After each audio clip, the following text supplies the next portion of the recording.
Is one rental at a time dead? Or maybe a better title for this video, if it would have fit, is how can Ryan Pineda be right twice and wrong once? And which one of these matters to you? Recently, Ryan Pineda, who did a podcast on Robuilt, used to be the host of BiggerPockets, has a channel you should check out, Rob Built. And they were talking about how the one rental at a time method of achieving financial freedom was dead.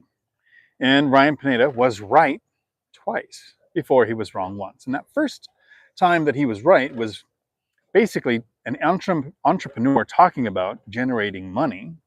It makes more sense for him to go out and flip a house and make $50,000 or have his team do it than it does to buy a rental that makes a couple $100 a month in cash flow.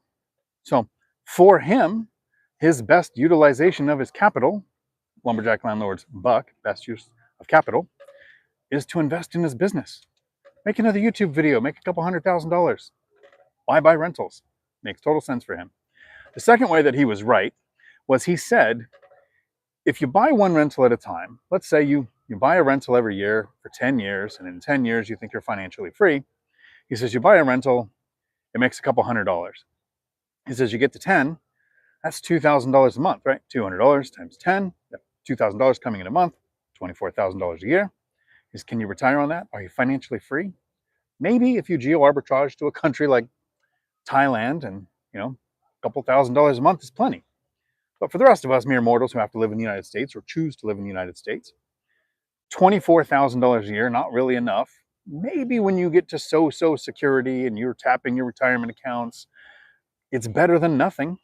So first, he's right, Ryan Pineda is right, that he should deploy his capital in his business where he makes more money. But he's just buying a job.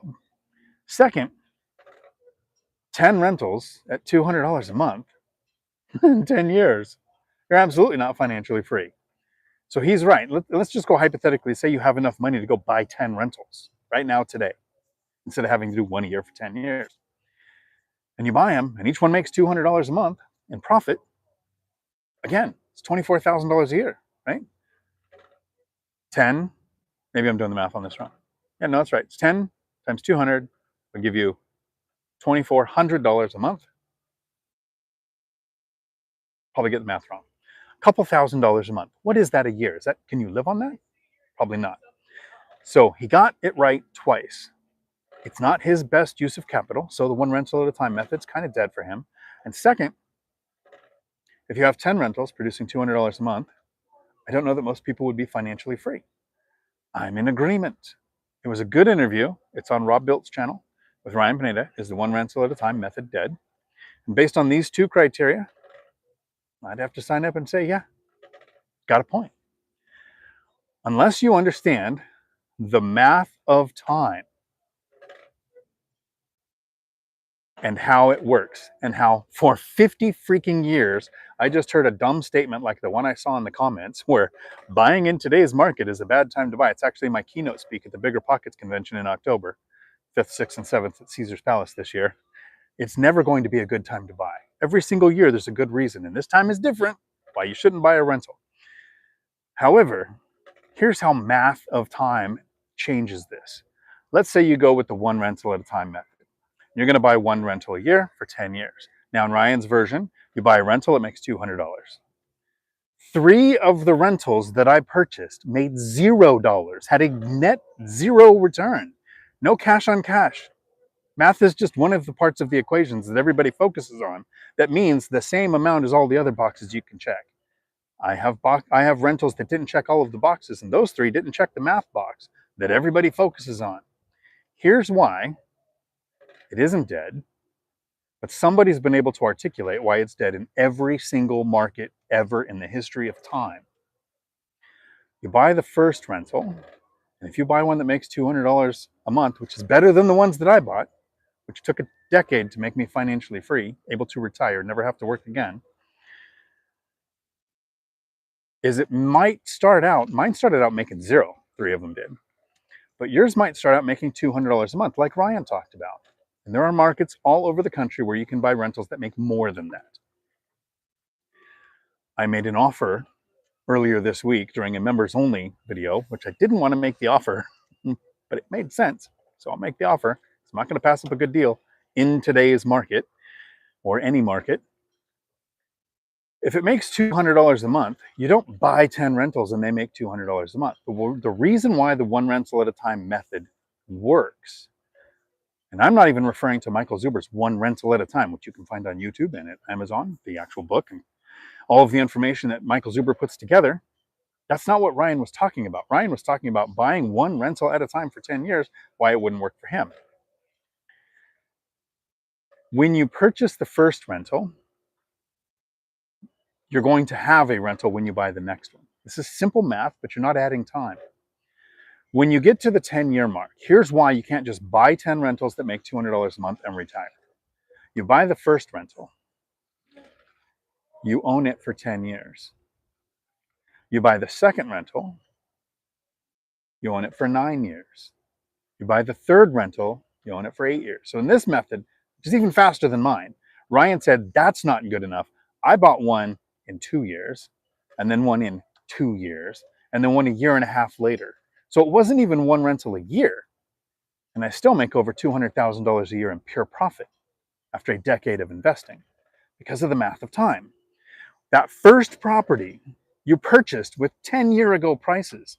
And every idiot that goes, oh, it's too expensive now, is pretending that 2035 is not going to be more expensive. You think inflation's not going to happen. 10 years from now, people will be begging to pay 2025 prices for properties, not because the properties went up in value, not because they're worth more. They're worth exactly the same as they were 500 years ago. It's because the dollar is worth less. So it's going to take more dollars to buy it and more dollars to rent it. So now you have that first property for 10 years. You might refinance to a lower rate. You might, as you build your reserves, raise your deductible and lower your insurance premium. You might find the binder strategy here on YouTube or at DionTalk.com, where you get your tenants to ask you to raise the rent. You might live in a state like Washington that forces you, logically forces you to raise your rent at minimum 7% a year over 10 years. That second property that you got, 9 years, same thing. Maybe you've had the opportunity for value add. How many times have you seen a rental that has 2 bedrooms and a bonus room because their septic system isn't big enough to sell as a 3-bedroom? But you can put a closet in a den or a closet in a family room, turning it into a 3-bedroom, drastically increasing how much you're going to get for rent. The opportunity to increase your rent, decrease your expenses, maintain that 30-year fixed rate debt means that one rental a year that started out at $200 a month, which is way better than 3 of mine did. The other ones, now I buy small multifamily, so it's by the unit. So you buy a duplex, you have 2 units. 3 of them were still 0 income based on the math at the time of purchase because they checked off all my other boxes. Here's what it looks like after a decade of investing, one rental at a time. So Ryan is right for him. Here's the one time he was wrong. I've purchased 8 properties, so I didn't even get to 10. 3 of them I purchased had 0 income that first year. 0 profit, not income, profit, let me use the right terms. But at the 10-year mark, when I retired in 2022, because I closed on the first duplex in 2013, retired in 2022, but I'm going to say it took a decade. 8 properties, 18 rental units. I live in one. It's called house hacking, so I live for free, get paid to live where I am. But those 17 other units produce $35,000 a month in net and gross income. About $9,000 a month goes out into mortgages. So yeah, I got debt. I wish I had more. I set aside $5,150 as a cop joke. $5,150 gets put aside for my crazy expenses, meaning I'm stuck with only $21,000 a month in profit that I'm still trying to figure out how to spend. But I got to one rental at a time. And anybody who says you can't buy today is just pretending the next 5 or 10 years isn't going to happen, and you are going to be alive in 5 years. You should start investing like it. I like Ryan. I like Robuilt. They make good content. But you have to pay attention to what they're talking about. When somebody uses bad math and says 10 rentals at $200 a month is not enough to retire on, no screaming eagle dookie. But 10 years, one rental at a time, not even getting to 10, has me making more than I ever made in any job. Most of my life, I never made more than $60,000 a year. Now I'm making, last year it was over $240,000 after taxes, after expenses, after setting aside about 60 grand for expenses, and I've never even spent more than 36,000 in a year on rental improvements or maintenance or problems. Is it possible? Yes. Is it dead? No. Is Ryan going to go out and do one rental at a time? I hope not, because it wouldn't work for him. Have a day full of amazing. This is a nice short video where I can look at all of the comments and answer them after the video. If you want your questions answered during the live stream, every Tuesday at 4 p.m. Pacific, I do a live stream that lasts as long as the questions do. Even the rude ones, or the ones where I think somebody says, you can't buy today. I didn't call them dumb. I called their comment dumb.